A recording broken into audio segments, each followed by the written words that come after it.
I'm not living up to my potential. The thought is somehow both loud and quiet at the same time. The shame sits with you on the sofa as you watch TV. You're successful everywhere else. Sure, you always wait for the last minute, but when it comes to school or work, you've got things on lock.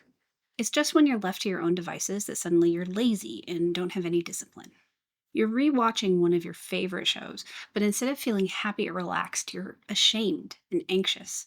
You should be doing something else.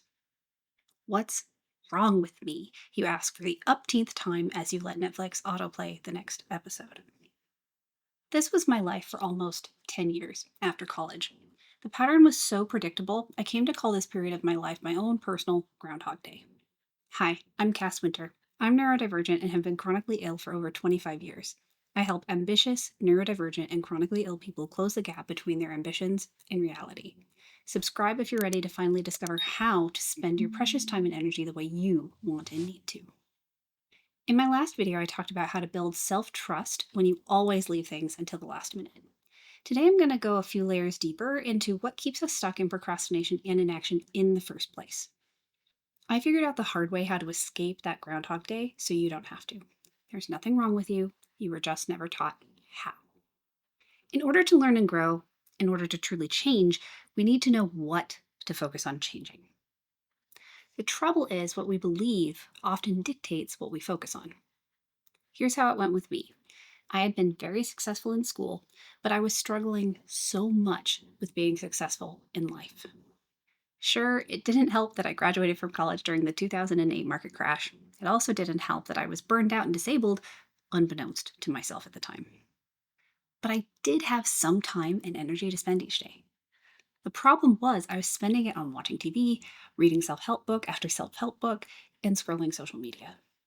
I was certain that there had to be something wrong with me, that I was wasting my potential. I wasn't just acting lazy, I was lazy. I was really good at so many things, and I knew I had the capacity to be good at so many more things.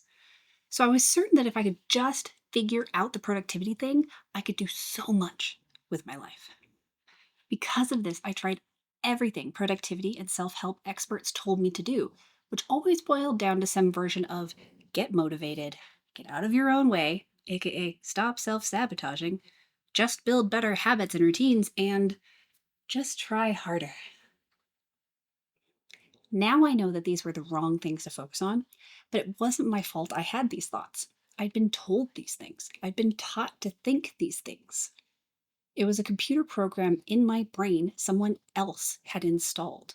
A program that had been getting regular updates throughout my life from my parents, teachers, therapists, doctors, and other various experts. Those thoughts weren't mine. They were the thoughts of people who didn't understand me, my disabilities, or my support needs. Furthermore, they were the thoughts of people who didn't understand what I needed to learn in order to move forward. The problem wasn't my discipline or motivation, and I sure as hell wasn't self sabotaging, because that phrase is ableist garbage. The problem was something else entirely, and while it's deeply intertwined with late diagnoses of neurodivergence and chronic illness, there's more to it than that. The best way I found to describe this is with something I call the house metaphor. Imagine your life as a house. If you're able bodied, neurotypical, and without a history of trauma, your house is more or less up to code. If you're neurodivergent, chronically ill, or disabled in any way, your house has some structural issues. Think faulty wiring, a leaky roof, pipes that aren't quite right. Therapy, medical treatment, and other longer term support are the renovation work that can help with those things over time. But here's the catch: you can't move out while those renovations are happening. You still have to live in the house. You still have to get things done, show up for your goals, and make real progress on what matters to you, even when the roof is dripping and the stove is temperamental. Renovation work is important and worth doing. It just doesn't solve the problem of living in your house right now. So, how do we live in our houses as we navigate renovations or permanent disability and neurodivergence that can't be renovated away? Accommodations. Placing a bucket under the hole in the ceiling to catch the dripping water. Rearranging your furniture so the floorboard that trips you every time now has a sofa on top of it. A big flashlight in every room so when the power goes out, you can still see. These are accommodations to help you live in your house. In real life, most of us are familiar with accommodations such as mobility aids and closed captioning. But the world of accommodations is massive and diverse. It goes far beyond physically tangible tools like wheelchairs. It includes accommodations in time, such as extended time for school exams. And it also includes accommodations in processes and mindset. For example, my free anytime reset is what I call a thinking aid to help people who struggle with executive dysfunction. Furthermore, an accommodation that works for one person is far from guaranteed to work for another. Personalization is key. So, yes, if renovations are possible and accessible to you, pursue them. But know that you also deserve to live more comfortably in your house while that's happening. The reason I do what I do is because I don't want anyone to have to figure out how to more comfortably live in their house the long and hard way like I did. I built my program, The Action Navigator, from the ground up to meet you where you actually are. Being neurodivergent or chronically ill means you have different support and accommodation needs, and you deserve access to what you actually need, not what some able bodied neurotypical person thinks you need. Go to the link in the description box below to learn more about the Action Navigator and to sign up for a free clarity call with Shay, my clarity navigator. Their job is to help you determine whether the Action Navigator is actually a good fit for you. I've trained them to help, not sell. Let's get back to the house metaphor, because there's one more aspect that can mean the difference between actually meeting your goals and staying stuck. If you do better in school or at a job, something where someone else is calling the shots, it's as if someone is visiting your house. It feels like you have a needy roommate to take care of. They keep giving you things to do and asking that you do them by a certain time. Even if you do wait till the last minute, a lot of the time, you somehow get it all done. But then you graduate or are out of a job and the visitor moves out, and suddenly everything falls apart. You didn't realize it at the time, but while the visitor was there, living in your house was actually easier? What the heck? Turns out what you saw as a needy roommate was actually Mary Poppins. She was accommodating you in such a way that it was invisible to you. You had no idea there was a floorboard that would trip you because she was standing on it. You had no idea there was something wrong with the electricity because she preferred candlelight. You had no idea the cough medicine tasted bad because she added sugar and didn't break into song to tell you about it. When she moved out, all of these invisible accommodations went with her. Hi, Oreo. When she moved out, all of these invisible accommodations went with her. It feels like your house is suddenly falling apart, but it's been falling apart this whole time. Mary Poppins just didn't let you see it. Nor did she teach you how to survive in it. This was me after I graduated from college. It was like the rug was pulled out from under me when I lost that structure and external accountability. I had no idea how to create structure for myself, let alone how to develop internal accountability. It was like being a kid all over again. For example, my best friend had to teach me how to do my laundry because my parents didn't.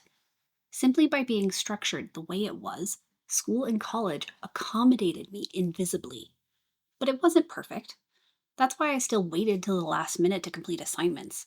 And that's why I felt suddenly disabled after graduating. School gave me a fish so I could eat for a day. It never taught me how to fish. So there I was one day. Mary Poppins had left, and my decade-long Groundhog Day began. I didn't know how to survive in my crumbling house. It wasn't just that I was actually disabled, but late diagnosed by chronic illness and neurodivergence. It wasn't just that I had CPTSD from childhood trauma. It wasn't just that I was burned out. Maybe for you, you were a golden child everyone did things for. Maybe you're a people pleaser who doesn't know how to focus on themselves. Maybe you lost your job. Maybe your house was actually fine, but now you're newly disabled from an accident or illness. Either way, we hadn't been taught what we actually needed to survive, let alone thrive. A form of neglect that often gets, well, neglected. So, what do we do? It's very common, and I would argue normal, to search for a new Mary Poppins. Someone to come into your house and either create the illusion again or fix things altogether. You may have clicked on this video hoping I would be your next Mary Poppins. First of all, I'm honored. Thank you.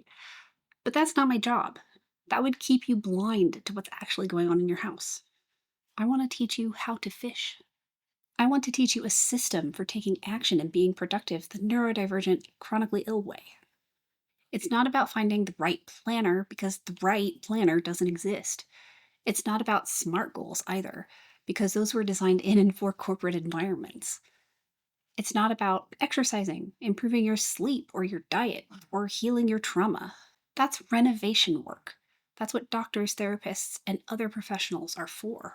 This is about that moment when you're stuck on the sofa and you know you want or need to be doing something else, but you can't get yourself to take action.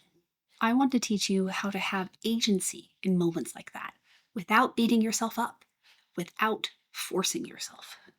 And from there, I want to teach you how to create a time and task management system that works with your neurodivergence and chronic illness, not against it.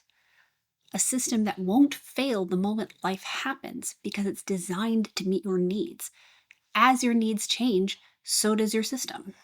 This is about uncovering what's going on in your metaphorical house without shame, because you can't help what you can't see, and you can't effectively care for yourself if shame is running the show. The fact that your house was falling apart and you couldn't see it does not make you lazy or broken or a failure. You were essentially living in an illusion. Of course, you felt shocked when the magic turned off. This is about becoming your own Mary Poppins, so you can move the sofa to cover the floorboard, you can set out the flashlights, and you can put out the bucket. Again, if renovations are available and accessible to you, I'm not saying to not do them. What I am saying is you deserve to start feeling better now, instead of waiting potentially years to heal your body or mind. You deserve to start making progress on your goals now. I want you to be able to live in your house on your own terms now. Yes, the pesky floorboard will still be there, the wiring will still suck, and the ceiling will still drip. It's impossible to accommodate yourself to the point that you're no longer disabled. But you can make the kind of shifts that feel like magic when it's all said and done. If that sounds like exactly what you've been looking for, go to the link in the description box below to learn more about my program, The Action Navigator, and to schedule a free clarity call with Shay. Remember, their job isn't to sell, it's to help you figure out if the Action Navigator is a good fit for you or not. I want to know, who is your Mary Poppins? The job, the person, the season of life that quietly held your house together until it didn't? Tell me in the comments. I'll be back in 2 weeks with another video, so don't forget to subscribe. See you then. Bye.